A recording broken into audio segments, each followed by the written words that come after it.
ரிஷபராசிக்காரர்களுக்கு சனி பகவான் 9-10 கூடியவர். 9-10 கூடிய சனி பகவான் என்ன தருகிறார் பலன்களை எனும்போது, பொதுவாகவே இந்த ரிஷபராசிக்காரர்களுக்கு 11ஆம் இடத்திலே சனி பகவான் வந்ததால்,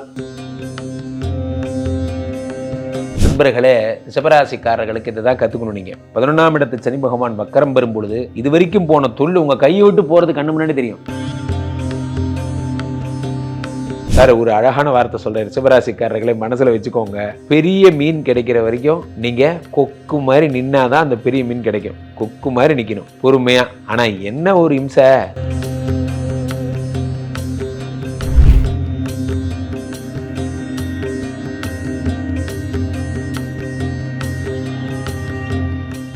உலகெங்கிலும் இருக்கும் ரியல் ஒன் ஆன்மீகம் நேயர்கள் அனைவருக்கும் வணக்கம். நான் உங்கள் ராம்ஜி. ரிஷபராசிக்காரர்களுக்கெல்லாம் இந்த சனி வக்கரம் என்ன பலன்களை தரப்போகிறது? சனி வக்கரம் என்பது என்ன பலன்களை தரும் என்றால், ரிஷபராசிக்காரர்களுக்கு சனி பகவான் 9-10 கூடியவர். 9-10 கூடிய சனி பகவான் என்ன தருகிறார் பலன்களை எனும்போது, பொதுவாகவே இந்த ரிஷபராசிக்காரர்களுக்கு 11ஆம் இடத்திலே சனி பகவான் வந்ததால் மிக அற்புதமான பலன்கள் எல்லாம் உங்களுக்கு சனி பகவான் தந்தார். மிக அற்புதமான பலன்கள்னா என்ன அப்படின்னா, தொழிலில் ஏற்றமும் மாற்றமும் பெரிய அளவு சந்தோஷங்களையும் உங்களுக்கு ரிஷபராசிக்காரர்களுக்கு தந்தார். எதை தொட்டாலும் வெற்றி அப்படிங்கிறது தான் உங்களோட கான்செப்ட். எதை தொட்டாலும் வெற்றிங்கிற ஒரு மாதிரியான விஷயங்களை உங்களுக்கு உண்டாக்குறார். அந்த நிலையெல்லாம் மாறி தொழிலில் அகலக்கால் வைக்கக்கூடிய எண்ணங்களை உருவாக்குவார். நல்லா வளர்ந்துட்டோம் சார், இன்னும் நல்லா வளரணும், மேற்கொண்டு ஒரு 5 லட்சம் இன்வெஸ்ட் பண்ணலாம், 10 லட்சம் இன்வெஸ்ட் பண்ணலாம் போன்ற எண்ணங்களை உருவாக்குவார். அது எதையும் நீங்கள் இன்வெஸ்ட் பண்ண வேண்டாம், நீங்கள் அமைதியாக இருக்கிறது நல்லது. தேவையற்ற இன்வெஸ்ட்மெண்ட் ஆழந்தெரியாமல் காலை விடுற மாதிரி ரிஷபராசிக்காரர்கள் மிகுந்த ஜாக்கிரதையுடன் நீங்கள் காலை விடணும். 9-10 கூடியவர் வக்கரமாகும் பொழுது அப்பாவோட ஹெல்த்தில் ஜாக்கிரதையாக இருக்கணும். தொழில்காரகன் வக்கரமாகும் பொழுது தொழிலில் மிக உயர்ந்த பதவிகள் எல்லாம் கொடுப்பார். ஆனால் அதில் அதீத நம்பிக்கையை கொடுப்பார். என்ன ஜெயிச்சுக்க யாரும் கிடையாது, கண்ணு கெட்டிய தூரம் வரை எதிரிகள் இல்லை. எப்படி கண்ணு கெட்டிய தூரம் வரை எதிரிகள் இல்லைங்கிற ஒரு எண்ணத்தை உருவாக்குவார்.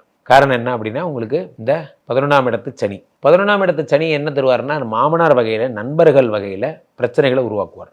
தேவையற்ற ப்ராப்ளம்ஸ் எல்லாம் உங்களுக்கு சேரும். தேவையற்ற ப்ராப்ளம்ஸ், இதை நான் எதிர்பார்க்கவே இல்லை இந்த பிரச்சனையை அப்படிங்கிறதுல உருவாக்குவார். பந்தயங்கள் ஏதாவது இருந்ததுன்னா தயவுசெய்து மேற்கொள்ளாதீங்க. வாழ்க்கை ஒரு போர்க்காலம், வேட்டையாடி பார்க்கணும், போராடி வெள்ளடா. ஒரு போராட்டமும் வேணாம், இருக்கிற பொழப்பு போதும். ஏதாவது புரிந்து கொள்ளுங்கள். ஏதாவது ஒன்று ஏற்றி விட்ருவாங்க நம்ம கூட இருக்கிறவங்க. பாருங்கள் சார், உங்கள் முன்னாடி போகிறேன், அவன் ஜெயிச்சிட்டான் பாருங்கள் சார், அவன் முன்னாடி நீங்கள் செஞ்சு காட்டுங்க சார். ஏய், நான் செவனேன்னு தானடா ரோட்டில் போயிட்டு இருந்தேன், என்ன ஏன்டா கௌரவம்னு சொல்லி என் கௌரவத்தையே வாங்கிட்டீங்களேடா. நண்பர்களே, ஒரு விஷயம் புரிந்து கொள்ளுங்கள். ஒரு ராஜா இருந்தாராம்.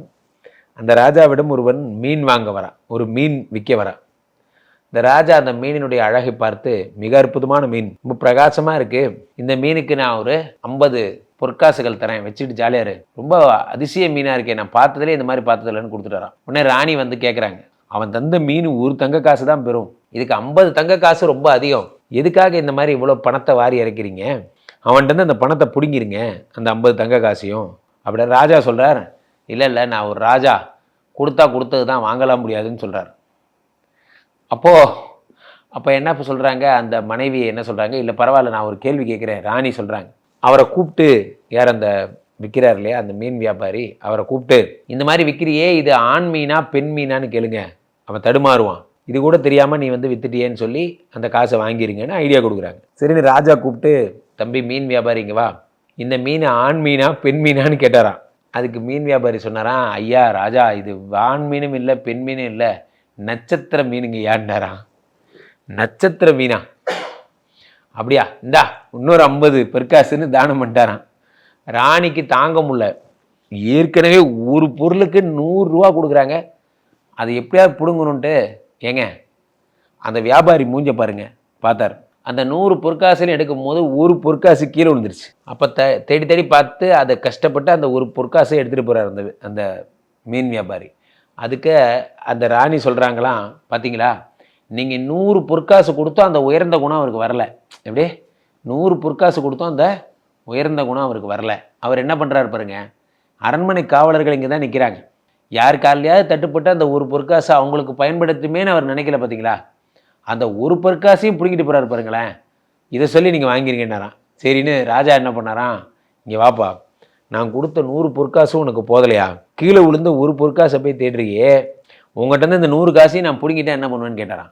அதுக்கு ராஜா சொன்னாரான், அதுக்கு அந்த மீன் வியாபாரி சொன்னாரான், தாராளமாக எடுத்துக்கோங்க ராஜா. அந்த ஒரு பொற்காசு கீழே விழுந்து அதில் உங்கள் முகம் போட்டிருக்கோம். அந்த பொற்காசில் யாராவது மிதிச்சாங்கன்னா அது உங்கள் முகத்தை மிதிக்கிற மாதிரி ஆகுமே அப்படிங்கிறதுனால தான் ராஜா அந்த ஒரு பொற்காசை தேடுறேன்னு சொன்னாராம் பாருங்க. ராஜாவுக்கு அடடா இந்தடா இன்னொரு 100 பொற்காசுடான்னு சொல்லி இன்னொரு 100 பொற்காசு கொடுத்துட்டாராம். நண்பர்களே, ரிஷபராசிக்காரர்களுக்கு இதை தான் கற்றுக்கணும். நீங்கள் 11ஆம் இடத்து சனி பகவான் வக்கரம் பெறும் பொழுது இது வரைக்கும் போன தொழில் உங்கள் கையை விட்டு போகிறது கண்ணு முன்னாடி தெரியும். ஐயோ நம்ம நல்லா வளர்ந்துட்டு இருந்த தொழில் நம்ம கண்ணு முன்னாடியே நம்ம கையை விட்டு போகுதே, ஒரு ஆர்டராக கேன்சல் ஆகிற மாதிரியே இருக்கே, ஒரு மாதிரி பேசுகிறாங்களே, நம்ம கையிலேருந்து ஆர்டர் போயிடுமோ, ஒருவேளை இந்த ஆர்டர் நம்ம கையை விட்டு போயிடுச்சுன்னா நம்ம நல்லா டெவலப் பண்ணி கம்பெனி கொண்டு வந்தோம், திரும்ப பழையபடி இந்த கம்பெனி கொண்டு வரதுக்கு பெரும்பாடுபடணுமே போன்ற எண்ணங்கள் எல்லாம் உங்களுக்கு வரும். அப்படி வரும்போதெல்லாம் நீங்கள் பண்ண வேண்டியது ஒரே ஒரு விஷயந்தான், உங்களுடைய பேச்சு சாமர்த்தியத்தால், எப்படி பேச்சு சாமர்த்தியத்தால் அதை இழுத்து பிடிங்க, அந்த வண்டியை எடுத்து பிடிங்க. எடுத்து பிடிச்சி நீங்கள் எப்படியாவது என்ன பண்ணிக்கணும், இப்படியாவது அந்த தொழிலை தக்க வச்சுக்கணும். சார் பிஸ்னஸ் பிடிக்கிறது ஒரு சாமர்த்தியம்னா பிடித்த பிஸ்னஸை கையை விட்டு போகாமல் வச்சுக்கிறது அது அதோட சாமர்த்தியம். அதனால் ரிஷபராசிக்காரர்கள் தொழில் விஷயங்களில் ரொம்ப ஜாக்கிரதையாக இருங்க. தேவையற்ற விஷயங்கள் பேசாதீங்க. நீங்கள் தொழில் உங்களுடைய ஆர்டர் உங்கள் கையை விட்டு போகிறதுக்கு நீங்களே ஒரு காரணமாக இருக்காதீங்க. யாராவது ஆடிட்டு வராங்க உங்களுக்கு ஒரு இது பண்ணுறாங்கன்னா, ஆடிட்டு வராங்க, உங்களை மேற்பார்வை பண்ணுறாங்கன்னா அதை பாசிட்டிவாக எடுத்துக்கோங்க. என்னையே நீ ஆடிட் பண்ணுறியான்னு கேட்காதீங்க. இதெல்லாம் தான் நீங்கள் பண்ணுற தப்பு. ஸோ அதெல்லாம் நீங்கள் பண்ணாமல் வேகப்படாமல், பிஸ்னஸில் ரொம்ப முக்கியமே என்ன அப்படின்னா பொறுமை தான். நிறைய நேரங்களில் நண்பர்களே நாம் கற்றுக்கொள்ள வேண்டிய பாடமே இதுதான். கற்றுக்கொள்ள வேண்டிய பாடம் இதுதான். பொறுமை இல்லாமல் இருக்குது, நம்ம பிஸ்னஸை நம்மளே கெடுத்துக்கிறோம். அதான் உண்மை. எல்லாருமே பிஸ்னஸ் வந்த உடனே பயங்கரமாக சம்பாதிச்சு கொடுத்துருன்னு நினைக்கிறோம். அப்படி நடக்காது. ஸ்லோ அண்ட் ஸ்டடி அது ஃபீட் ஆகி தான் அது என்ன ஆகும், பணமாக கன்வெர்ட் ஆகும். It will take time, long time. அது வரைக்கும் நீங்கள் சார் ஒரு அழகான வார்த்தை சொல்கிறேன், ரிஷபராசிக்காரர்களை மனசில் வச்சுக்கோங்க. பெரிய மீன் கிடைக்கிற வரைக்கும் நீங்கள் கொக்கு மாதிரி நின்னாதான் அந்த பெரிய மீன் கிடைக்கும். கொக்கு மாதிரி நிற்கணும் பொறுமையாக. ஆனால் என்ன ஒரு இம்சை, ஒத்த காலில் நிற்கணும், அதுக்கு தெம்பு வேணும், அவ்வளோதான். ஸோ கீழே போய்ட்டுருக்கு இந்த 2 நம்பரை கூப்பிடுங்க, உங்களுடைய சொந்த ஜாதகத்தை பார்த்து கொள்ளுங்கள். உலக புகழ் வாய்ந்த நமது ஸ்ரீமடம்னா என்ன அப்படின்னா தினசரி வேள்விகள் நடக்கின்ற சாத்தனுக்கு இங்கே மட்டும்தான் ஆலயம் இருக்குது. கேரளாவில் 100 கோயில் இருக்குது, தமிழ்நாட்டில் எங்கேயும் கிடையாது. இங்கே மட்டும்தான் விஷ்ணுமாயாவுக்கு ஆலயங்கள் இருக்குது. நேரடியாக வாங்க, இந்த ஹோமத்தில் கலந்துக்கோங்க, விஷ்ணுமாயாவினுடைய அருளை பெறுங்கள். மீண்டும் ஒரு நல்ல பதிவில் சந்திப்போம். நன்றி, வணக்கம்.